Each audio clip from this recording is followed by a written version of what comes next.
Peace, everyone. We charge Hey, make sure we're muted, everyone, if we're not hey, talking. Pete. Peace, everyone. So we have we charge colonialism, and we have Brother Ikemba who's going to take it away, who's our host.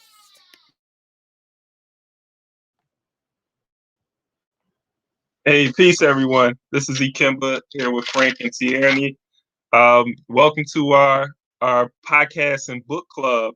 Uh, this is We Charge Colonialism. We Charge Colonialism is a part of a centuries long struggle for Black freedom and liberation, and a fight against colonialism. And this weekly podcast, we're going to be having discussions uh, that's directly involving our relationship to the colonial structure, things that we can do to address those issues. And what we'll be doing is going over several books, starting with Wretched of the Earth. Today, we'll have a series on that. And but before we get into our discussion of Wretched of the Earth, we want to have our weekly roundup of things that are happening in the African community around the world. And so we'll begin with that. And I guess we'll first start off with what's happening in Mississippi.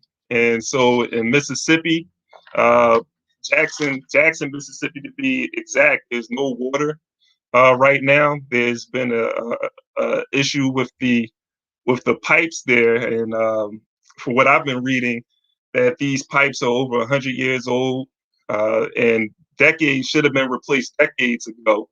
And so there's a situation where they're saying that if there isn't any change in these pipes, if the government doesn't do anything quickly, that we might have a situation that's similar to what we had in Flint, Michigan. Um, that they're still, the people of Flint is still having issues with the water even today. So, it's interesting that in this community, we're talking about Jackson. I think it's 80% African.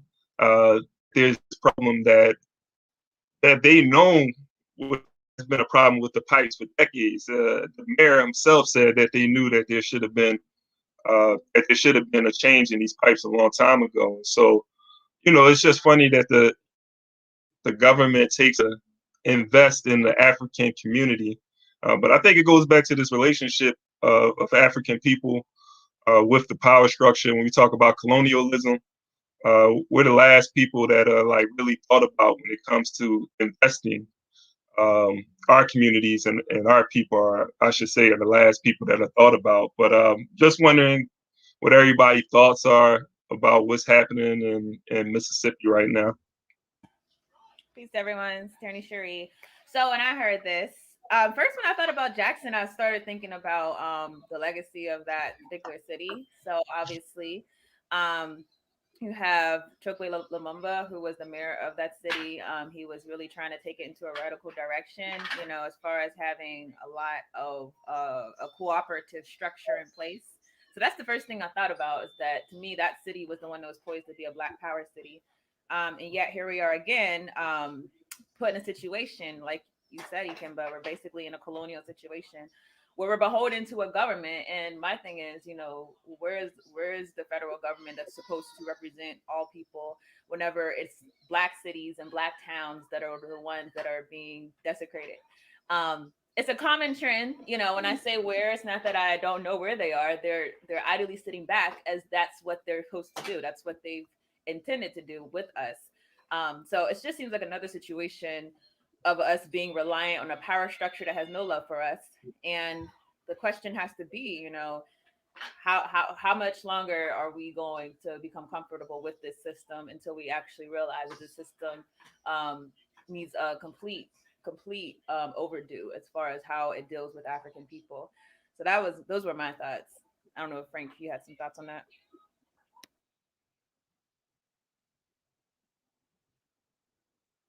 Frank, you're muted. And by the way, Frank's having camera problems, everyone, in case you're wondering. Yeah, I'm actually having a camera problem. It's a new computer that I got, so I'm still trying to figure something out and stuff. So hopefully the next time everything will be done. Um, you see, the thing sometimes when some of these things that we still seeing occurring within our community and within our city or state or country, whatsoever the situation may be, we should always have in mind that these things will actually how they call it, put in place or meant for it to keep us this way. That's the only way, other race will be able to compete with us because they know that if the ground is plain or level where everyone can compete equally, um, some people know definitely that they can't, they won't be able to compete with us. So these things that are happening, it is not how they call it by incident to say that they don't know what is going on.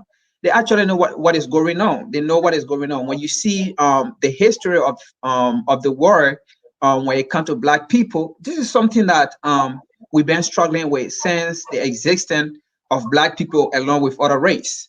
Since the day that we opened our continent, the African continent, to other races, it became a net man. So when you look at the history of Black people, it started from the day we invited other races or other people within within our continent. And since that time, everything have always been against Black people because of the fear of other people who think that the only way they can compete with us is to keep us dependent.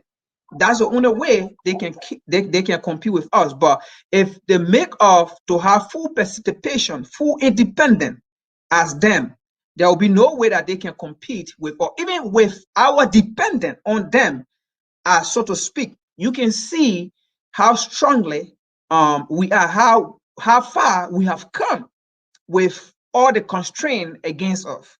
So you tell me, if we are independent and not dependent on anybody, you tell me how the table will flip. And the only thing about that is the fear of them. We will never be in a position to do to them, what they are continually doing to us. We don't care. We want for everybody to compete, and we want to help. We want to seek, help for those who want help. Unlike the other side, who always want to keep us dependent because of the fear of certain things. I have a question though. Yeah, So what I always wonder is like with these situations, um, so is there any like future for us here? Like that's what I always wonder. I mean, there is future, there is way, and the thing here is, look, we have things, we have something that the other people want, we have something that the enemy want, we have something that the oppressor want, but we have not come to realize what we have that these oppressors or these people want. The moment in time that we realize what we have, that's what they want, I think it will be better for us. But until then, we will never know because we don't know, what we want, that what we have that these people are coming for, that these people actually want. Until we can realize that and come together, we will be asking the same question, because I can tell you, they have nothing that we want. There is nothing absolutely they have that we want. For example, look at the world, right? Every Black nation that you have seen, every Black nation, not only on the continent of Africa, but every Black nation around the world, right? When you talk about resources, they are the richest in the world. You talk about Haiti, right? You talk about Brazil. I'm not even going to Africa, but just talk about black nation around the world, not adding Africa. And you talk about the mineral resources they have there. Was it a coincidence? Black people were not there before, but every part that we have gone to settle, for some reason, God or the creator of the universe have made it possible that everywhere we go, there will always be something about that place that other people will want. You look at the world where you have the other races. You don't have mineral resources there as compared to where black nations are. So there is something that we have, they always chase. But being that there are people that are selfish, they don't want to share the work, or they don't want to come to ask, or they don't want to come to partner, but they want to always be seen as the head. You see it? So there will always be something, of this come. The point here is, unless we realize what we have, we will always be asking this question. Yeah, I think those are great points. I think, but going back to even the question that you had raised, Tyranny, I think that there's a future here in America, but it has to be, I believe that it has to be one that's not under the current, and it has to be uh, one in which the indigenous people of this land have their land back. So, there's a future with the colonizer not in power, and I think that's part of this struggle that we have within this organization is to get people to recognize that this is colonialism, internal colonialism that's taking place, and it has to end. But but going back to I think some things that Frank had raised about this history of the power structure, white power structure, not having our interests at heart, and we can see like what's happening in Mississippi. Knowing this history and what's happening in Mississippi is evident that we need to have control over the institutions, the institutions that have control over our lives, or the institutions that we need for the benefit of our survival. And so the infrastructure is the way that it is in Mississippi because those people in power could care less about developing infrastructure in a way that is conducive to the survival of African people there. And so that's why we have that problem now. And it's reminiscent of what was happening in Flint, New Orleans, Louisiana, but yeah, New Orleans in particular, but Texas, um, all of these places that are hit by some sort of catastrophe, and and we don't have the necessary infrastructure in place to protect the lives of African people. But yeah, so I just wanted, with that being said, though, I just want to make sure that everyone that's viewing stay up to date with what's happening in Mississippi, especially if you look at Jackson, 80% of that population is African and are without water right now. And so we have to stay updated. We have to make sure that our brothers and sisters on the ground are doing all right and not be dependent upon the enemy to be able to protect their lives. So, we have other hot topics to really go into. Um, I was really looking at this topic of reparations. We had the topic of COVID vaccine too, but Obama says reparations is justified. That caught my attention.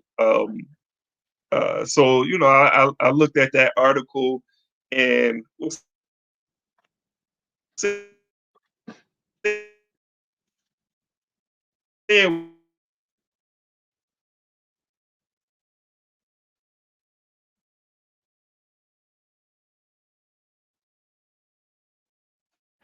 Looks like someone might have froze, or is that me? Nothing is brother Okay, I'll step in though Kimba. on this topic because okay. I'll step on this topic for now. So yeah, Obama basically stated that reparations are justified, but the caveat he said was that I didn't pursue reparations because of white resentment, and which I think we all knew, like, from the beginning, this is someone that's primary concern is going to be the white people. But I don't know. I did a whole video on this on my YouTube channel. Frank, I'm wondering, what do you think about this whole idea? You see, the issue here is it's very saddening, when we have leaders, yeah, are you back? Yes, I'm back. Oh man, that was just me. I I got cut off. It's cool. I Um, Yeah. introduced the topic though. Go ahead and touch on it. All right. Yeah. You want to finish your topic and then before I can go ahead because I know you were still talking and you kind of froze. well, go ahead. I just wanted to mention just how Obama had this opportunity to really discuss reparations as president and at least get the conversation started. But he's talking about it was a non-starter. And if I can recall, correct me if I'm wrong, but he said that he didn't support reparations when he was president, or when he was running for president. That he made this comment. But you can finish what you was talking about, and I can add on. Yes. That's why I want to say, like, it's so saddening. Most of the thing that we also face in our time are also due to leadership. The kind of leader we have in power who always have always taking himself away from the issues. When Obama was president, he never supported the idea of reparation. He was against it. So it's very sad that now he's not in power, and then because he still need the attention of black people, he's now coming out to say he support the idea of reparation. But at the time that he was in power, at the time that he was commander in chief of the country, and so to speak, of the war, of the entire war, he wasn't in support of reparation. And then now he's coming out to say, he's in support of reparation. But the time that he was in power, that he had a mandate to put in place to spearhead this process or to speed up this process. And he knows that this country have given reparation to other people that they feel they're hurt in the past. But when it comes to black people, black leaders are always, most of the time, most of them are always in a position of, well, they'll always turn their back on our cry. And then after they are no longer in a position of power and they know they are no longer protected by white privilege or by white supremacy, then that's the time they will come It's a to black people thing. and then says, Like, why do we oh want to yes, hear it now? we supported this. Oh yes, I support this. But the time we needed you, the time you are in power, why you didn't support it? It is now that you are coming out to say, yes, it is a good idea. But when you were there, we cry on you. You never listen. And not just Obama, but most of our black leaders, they had the habit of doing that to us. For what reason? You see it? Which is unfair to us as we continue to speak on this on issue like this. And I'm glad you brought in the leaders part, because that's the other part of this. And my thing is that we have like a bourgeoisie class of black leaders, and we do not hold them accountable. To me, we should really be attacking the people who told us don't say anything while Obama's president. He's going to do right by us. So, oh, now we have to get Joe Biden in office. Like, to me, we really have to form ways to hold these people accountable. Because I don't know if y'all seen, but Black Lives Matter, they so there was a video that was released by people who were on the ground in Ferguson, by an activist, and with Mike Brown's father, and they're trying to hold Black Lives Matter accountable for the fact that they basically ran away with the movement that in Ferguson and made all this money off of it, whereas the people in Ferguson are still suffering. And I love that because we really need to start holding these things accountable. Like, stop letting it go. Because if we allow these people to keep coming into our community, telling us vote for this person, or telling us, oh, it's okay, Obama's going to do right by us, and then nothing happens, and then the cycle just continues, like, it's really on us. We have to organize and get these people out of here. You can go on CNN and act like you're a black puppet, but don't think you're going to come back into our black church, our black community center, our black rally, and don't think that you're going to get the support from us. So that's to me the biggest takeaway. Obama is a politician. Politicians are going to do what politicians do, but it's for our people to start holding these people who promote them and pretend that they're talking for us and speaking for us. It's for us to hold them accountable. And let me just add to that quick. Obama said something here. He said, what I saw during my presidency was the politics of white resistance and resentment. To talk about a welfare queen, anyway, let me just stop right there. But he said, what I saw during my presidency, and he made a statement in regards to reparation. He said, what I saw during my presidency was the politics of white resistance and resentment. So here's a problem here, right? So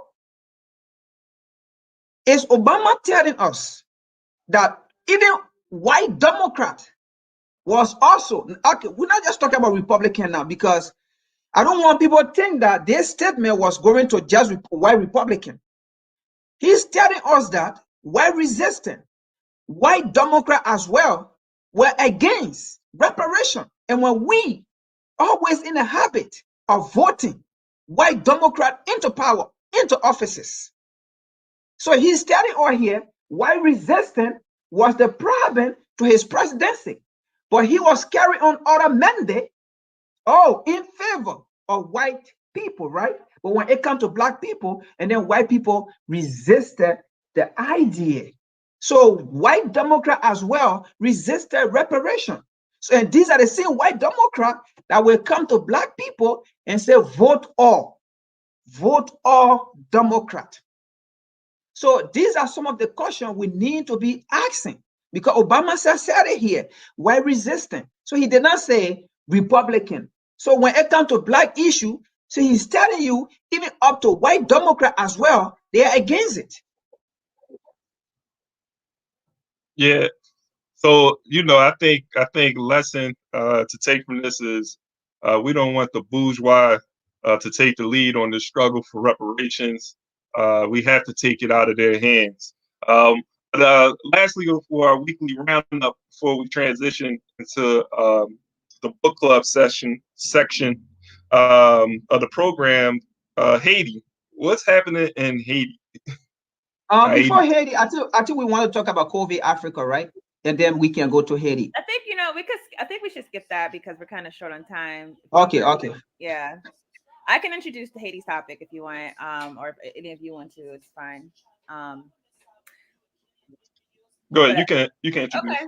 So I mean, I'm sure a lot of you might be seeing, although CNN and MSNBC and Fox and all these places that we get our news are trying to act like this isn't happening, but the people in Haiti are really rising up against this current president in Haiti, who is a puppet, a U.S. puppet, who's supported by the Biden administration and was previously supported by the Trump administration and previously the Obama. So it's like a never-ending cycle of imperialism going on in Haiti, of colonialism. Our people there have been fighting this thing for a long, long time.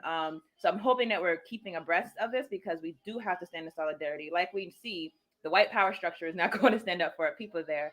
And the other thing that I want to mention is that Joe Biden has stepped into the situation and basically told the Haitian people that this guy who is a puppet, who is abusing power, who is killing many Haitian people, there's a lot of disappearances going on. This guy, we're going to say that he's still the president, regardless of what you say. This is imperialism again. This is colonialism again. So this is just something I wanted to talk about, just so that we understand what's going on. I don't know if you guys have any thoughts about what's going on over there. Yeah. I mean, if you look at Haiti, I mean, just looking at what's happening in Haiti, I can't help but just think about this history of imperialism in Haiti. the impact that it has had on the development of Haiti, and the U.S. in particular, but of course the French. And like right now, you have this person. Once again, it's an example of how the U.S. has historically supported dictators or corrupt leaders because it's been in their interest to do so. And so it just shows like the hypocrisy of the United States with all of this talk, pretty talk about democracy, and to spread even that I think when you look at Europe, the excuse for them to go around the world and to oppress and to bring oppression and genocide to the world, because that's what happened, is that they were spreading democracy and law and order. And so they're using the same excuse today, and because they have so much control over the media, the stories that get out are usually not the stories that are usually not what's really happening on the ground. And so I think it's important that we do have this discussion of what's really taking place in Haiti and who's supporting, this person who's obviously going against what was agreed upon. He's just coming up with different reasons for why he should stay in power, every month. And so, yeah, so I think this struggle in Haiti, what really needs to take place is like the people have to be able to decide on who is in power and without any interference from these colonizers. But yeah, I don't know, Frank, you wanted to add something. Yeah, you see, the thing about these colonizer, we should always have in mind that whenever the United States or even England or France or whenever these Western countries praise any black leader, that leader is not in favor of that black nation or that black organization. As long these people come out and endorse any African leader or any black leader, that is not a leader that we should support. That leader is not going to be in our favor. And we have seen that time to time over the years in other countries around the world. In Togo, they support the leadership of Togo. I'm leaving Haiti right now, but I'm just giving you an example. They support the leadership of Togo, a dictator in Togo over 60 years or over 50 years. They support the leadership in Cameroon, a dictator who has been in power for over 35 years. They support all these people. And when it comes to a leadership that is for his or her people, you will always find out that's the time these imperialists will go in that country and talk about periodic election, periodic democratic election. But when they are receiving their support of interest in certain country, they never talk about periodic election or they never talk about democracy. So we should have that in mind as black people, as African people.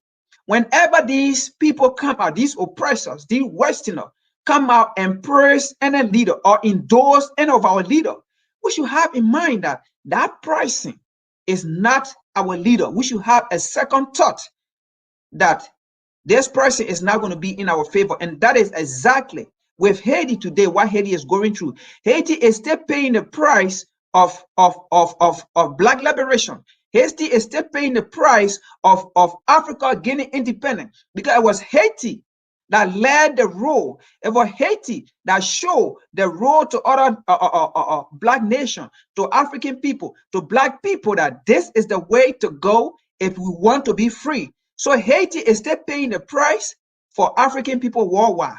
And we should know that, and we should support Haiti, and we should talk about the situation in Haiti, and we should fight it, and we should bring it to light. All right, thank you. And I think that ends our weekly roundup. And definitely we want to keep on having these discussions on these topics, um, and be able to give an analysis from the point of view of the African working class, um, and taking back control of the narrative from the bourgeois and whatever shade they come in.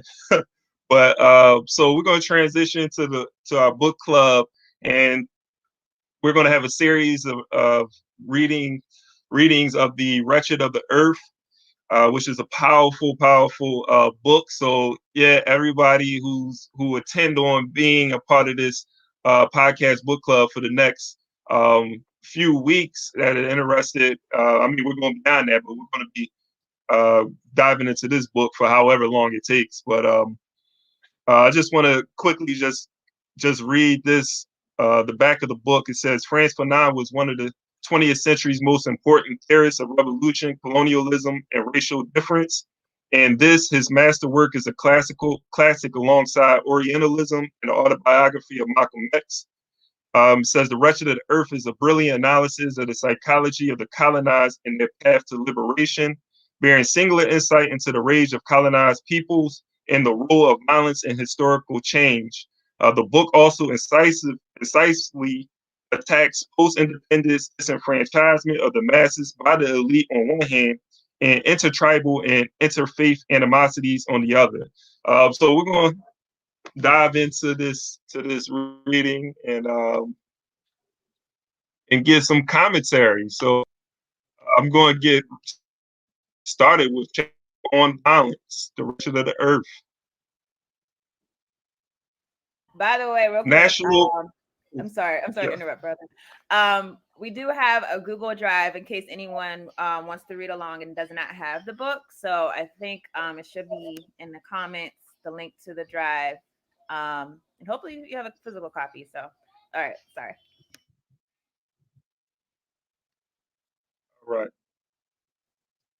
All right. So beginning with chapter 1 on violence, national liberation, national reawakening, restoration of the nation to the people or commonwealth, whatever the name used, whatever the latest expression, decolonization is always a violent event. At whatever level we study it, individual encounters, a change of name for a sports club, the guest list at a cocktail party, members of a police force, or the board of directors of a state or private bank. Decolonization is quite simply the substitution of one species, quote unquote, species of mankind by another. The substitution is unconditional, absolute, total, and seamless. We can go on to portray the rise of a new nation, the establishment of a new state, its diplomatic relations, and its economic and political orientation. But instead, we have decided to describe the kind of tabula rasa which from the outset defines any decolonization. What is singularly important is that it starts from the very first day with the basic claims of the colonized. In actual fact, the proof of success lies in a social fabric that has been changed inside out. This change is extraordinarily important because it is desired, clamored for, and demanded. The need for this change exists in a raw, repressed, and reckless state in the lives and consciousness of the colonized men and women. But the eventuality of such a change is also experienced as a terrifying future in the consciousness of another quote unquote species of men and women, the colonists and the colonists.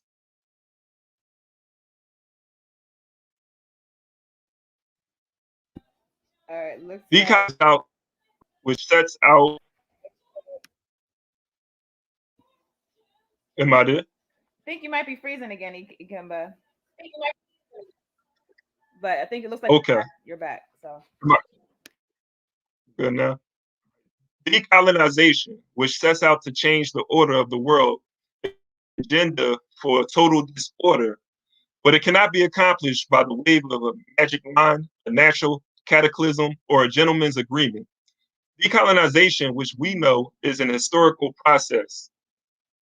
I said decolonization, we know, is a historical process. In other words, it can only be understood. It can only find its significance and become self-coherent insofar as we can discern the history-making movement which gives it form and substance. Decolonization is the encounter between two congenitally antagonistic forces that in fact owe their singularity to the kind of reification secreted and nurtured by the colonial situation.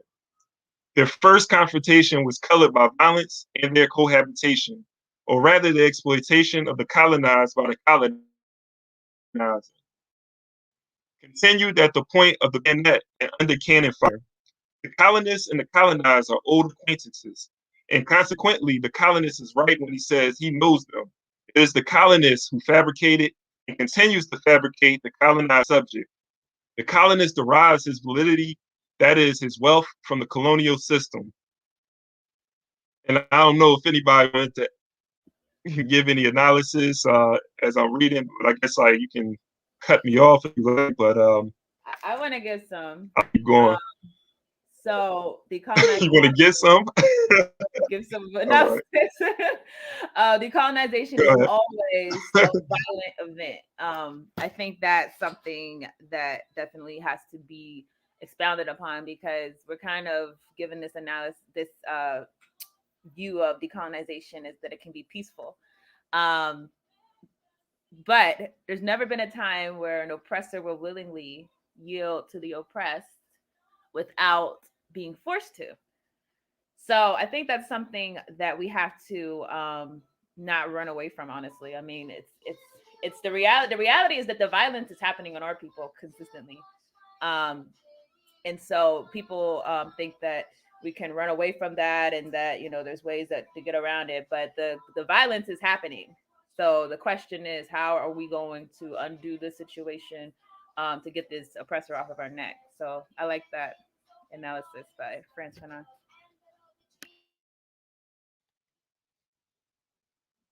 Yeah, and I think that has been overwhelmingly one sided for so long, and out of you have some people, not gonna say a lot, but you have some people who uh, they want to see this peaceful transition of power.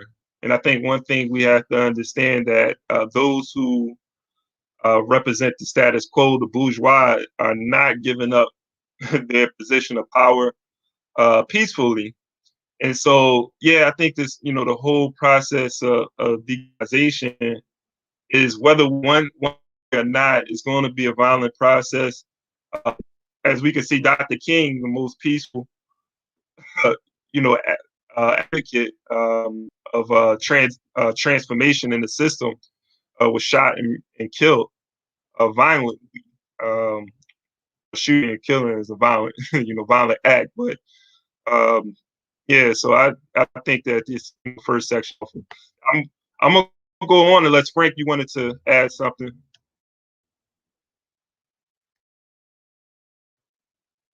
So decolonization never goes unnoticed, for it focuses on and fundamentally alters being and transforms the spectator crushed to a non-essential state into a privileged actor, captured in a virtually grandiose fashion by the spotlight of history.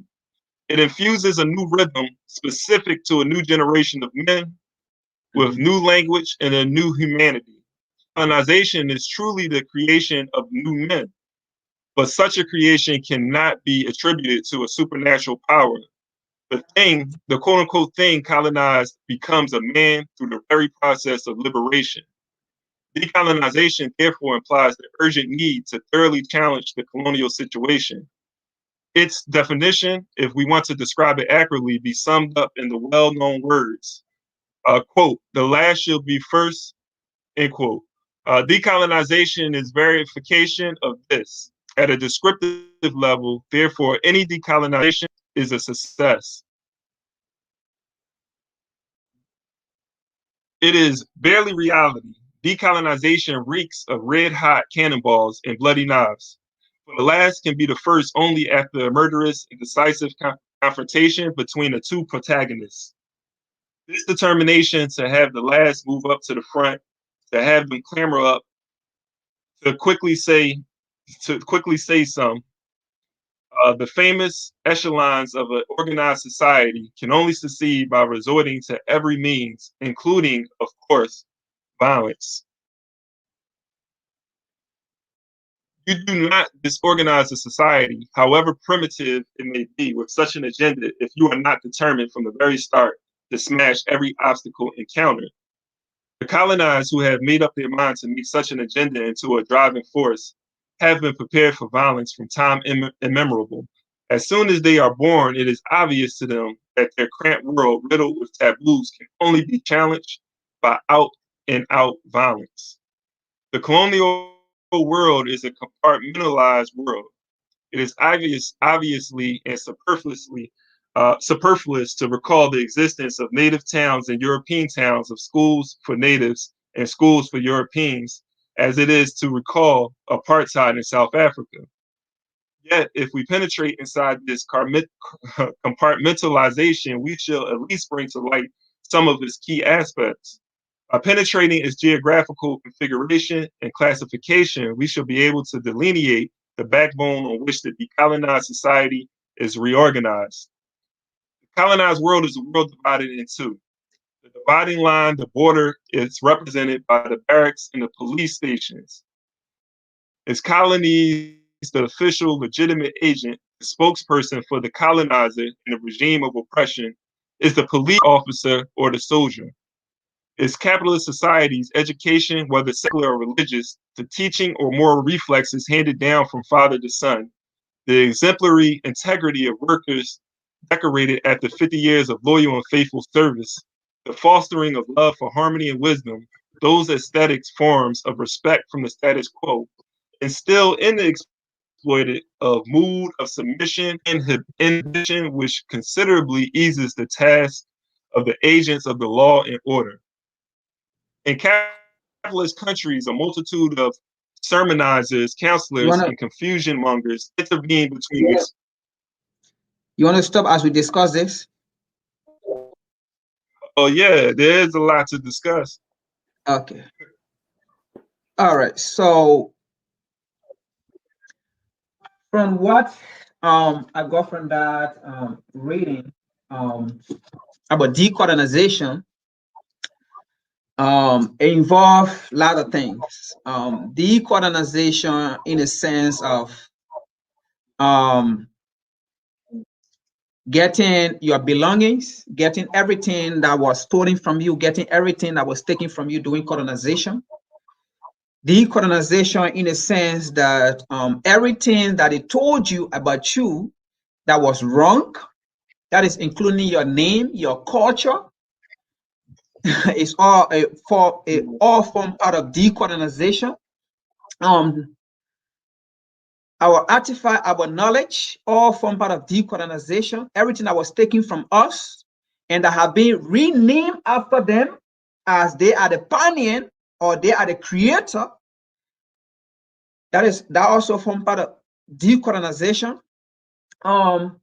Things that were named after those oppressors, we should also, rename them, all form part of decolonization.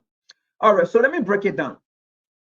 So when we're talking about decolonization here, first of all, that go this way first.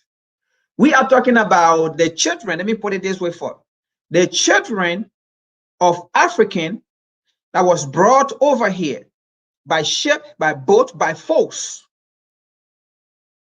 One, decolonization in a sense that they should find their root back. They should be willing to go back.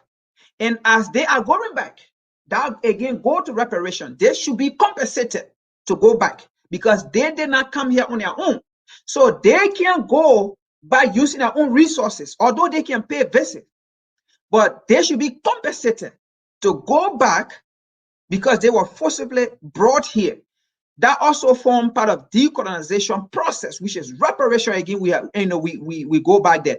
And second, again, decolonization also means the names that was stolen from you, that was taken from you, and giving you different name. Those names should be given back. Decolonization also means your invention, the invention that we made during the colonial period, during slavery. Because imagine if you were a slave to a slaveholder, to a slave master, and you invented something. For example, light bulb, candle, GPS. All those inventions were named after the slaveholder, the slave master, because he owned the slave, but he was not the inventor. And up to today, those things are taken from us And it is not yet being given to us. It is still being named after the oppressor and the colonizer only because he owned a slave. Only because he owned a slave as a property. So anything that the slave made was for him and was named after him. All those form part of decolonization process.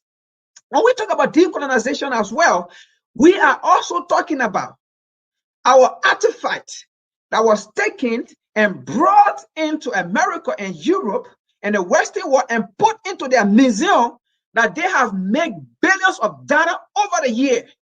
Decolonization also means the $1 billion that they have made from our knowledge into their museum. It should be given back to us, not just those artifacts, but the $1 billion that they have made over the year.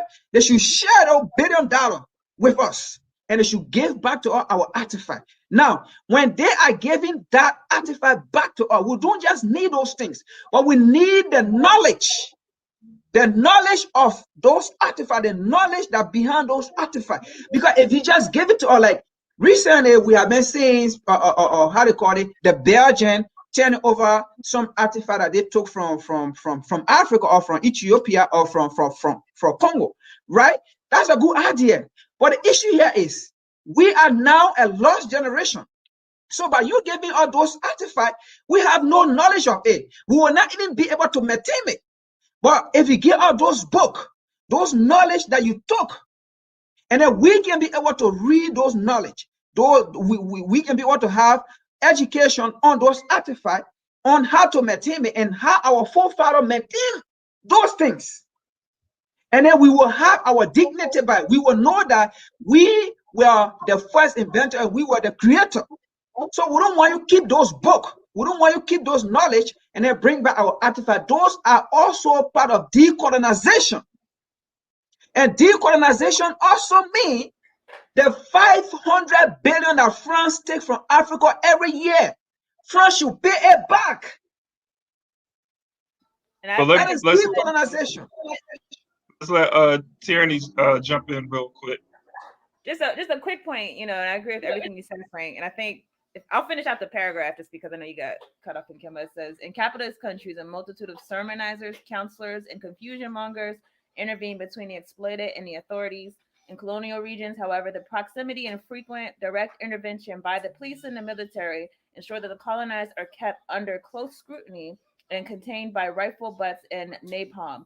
We have seen how the government agents uses a language of pure violence. The agent does not alleviate oppression or mass domination. He displays and demonstrates them with the clear conscience of the law enforcer and brings violence into the homes and minds of the colonized subject. And I think what this all goes towards is the fact that because of the situation of colonialism, a big feature is that inside of our subconscious, we've really been ingrained with a fear of facing our oppression, a fear of directly trying to challenge the situation, and we've been bred into like Franz Fernandez said, just submission. We have a culture, literally a culture of submission with African people. If you talk to and I'm talking about all over the world, when I talk to my brothers and sisters, a lot of them, it's like you just don't touch, what the colonizer has set up. You don't touch the laws of the colonizer. You don't try to confront the military industrial complex that exists. You just leave it alone. If we think about it, these things that have been inbred into our consciousness really are something that is put in place so that we submit to authority and that we don't change our situation. So I just wanted to give my thoughts about that passage. I don't know if Kimba, you want to finish. Yeah, let me add a quick point to that as well. Yeah. Before brother can come in. Yeah, so that also add to the point that decolonization also add to the point that even as we are talking about globalization, if we are talking about globalization and trying to interchange or make business with other part of the world or with the oppressor, right? We should always spearhead what is in our benefit. And if it is not in our benefit, we shouldn't go in for it just because we want to be part of a global society. As long as it's not in our interest, there's no impact being part of it because we want to have our signature or because we want to be part of it or because we want to be recognized as, okay, this nation is part of it, this nation is part of it. As long as it is not in the interest of our people, we shouldn't be part of it. That is part of decolonization. Mm-hmm. Yeah, and to add, like reading this particular passage, it reminds me of I think I forgot the comedian's name, like Robert, one of those comedians, Tommy Davidson, I think it was. But he was given a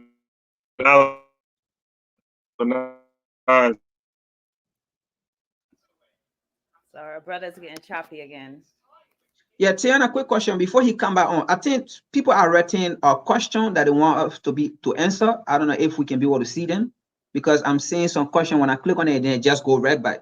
A lady has a question. Yeah, I don't know. Well, while Kimba's coming back, I'll just go to the first one and see if we have solutions to our problems.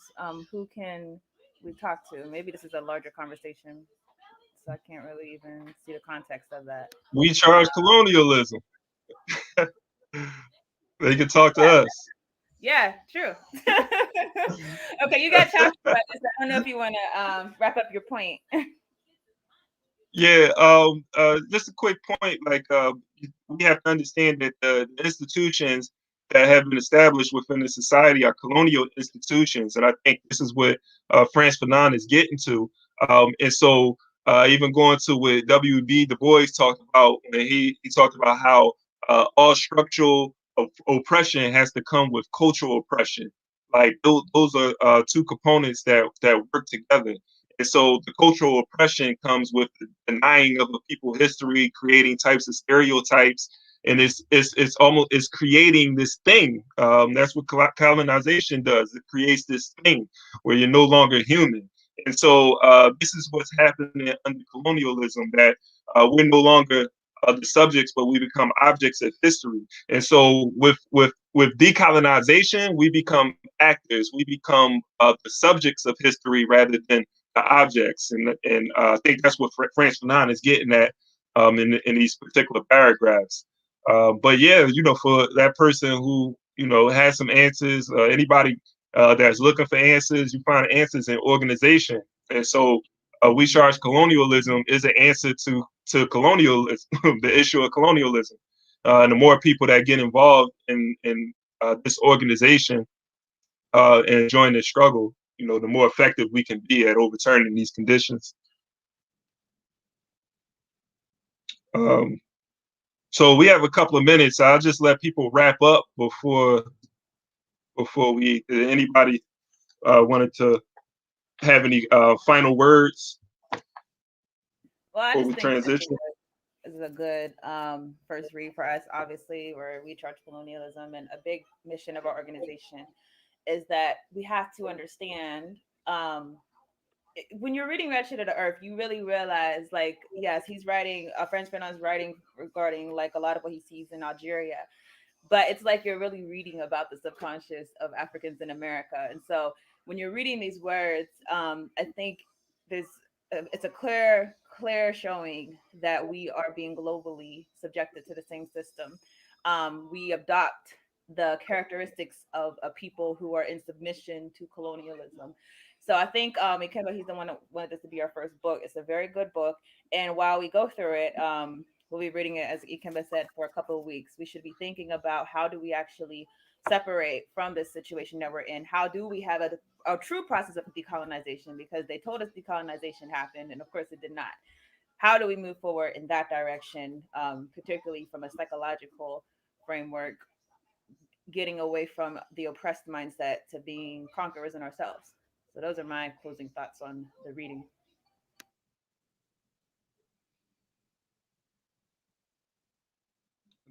Frank, did you have any closing remarks? Yeah, I think the closing remark that I will come out from today's reading is that what Fender was actually talking about as well, in addition to what Yanni said, is for us to be in our own clothing, for us to be in our own share.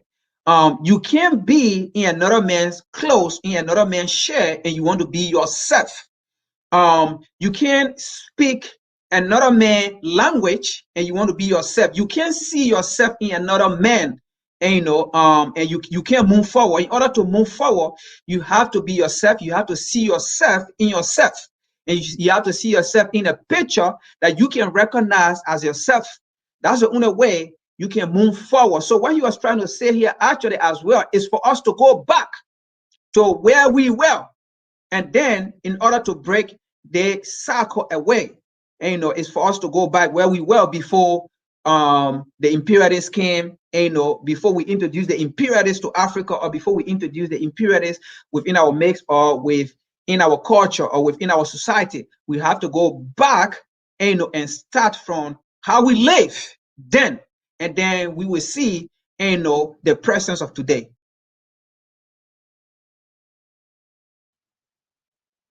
Yeah, I agree. I unite with that. And so, yeah, I, I'm looking forward to continuing to like really examine and analyze the wretched of the earth. Franz Fanon, who wrote many great works, I think his analysis has contributed a lot to uh, this fight for liberation, not just to decolonize ourselves physically, but to decolonize the mind. And and that's what this particular podcast and book club is all about, for us to be able to have these discussions, to be able to be a alternative to the colonial media institutions that are out there that's really controlling the narrative right now. And so, I just want to encourage everybody to continue to view this podcast, be a part of this book club, but to also spread this out, spread this the information to as many people as you can, to let them know that we're going to be doing this every Saturday at 10 a.m. Correct? We got a late start today, but this will be every Saturday at 10 a.m. You'll be able to view us live. And so, let's understand that this whole process of decolonization uh, has been going on for 600 years. When the first Europeans went into Africa, and we're continuing the struggle. And so, this idea that African, even African people who are here in the United States as enslaved people, like that being the narrative that we was enslaved and then we was free. Like our history is filled with or replete with resistance to the colonial system, resistance to slavery. That's our history, and it's full of that. And so this is a part of that long tradition in history. And just want to thank everybody for being a part and viewing us today. So that being said, peace, Black Power.